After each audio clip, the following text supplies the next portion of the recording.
លេងជាចេញដំណើររវាងក្រសួងមហាផ្ទៃនិងកងទ័ពជើងទឹកបានចាប់ផ្ដើមចេញដំណើរចំណុច200ម៉ែត្រគឺទូការចាកណ្ដាលដោយព្រោះក្រសួងមហាផ្ទៃឯកសណ្ឋានពណ៌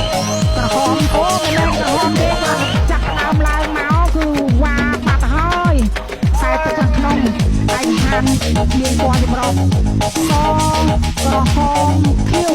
ចានេះហើយគឺក្រសួងមហាផ្ទៃតែខាងក្នុងកងទ័ពជើងទឹកតែខាងក្រៅឯកសណ្ឋានពណ៌ហម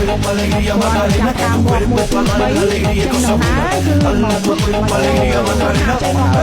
កន្លែងនេះក៏រវើលវិញគេមានកដងអ៊ំរបស់គេណាញាប់ចឹងតែលាក់ដៃបន្តិចមកដល់ចំណុចកន្លែងនេះគាត់ប្រកែគាត់ចេះសន្សំកម្លាំងព្រោះទុកទៅដើមមេដៃមាសជាមួយនឹងខេត្តស្វាយរៀងបាទលឿនណា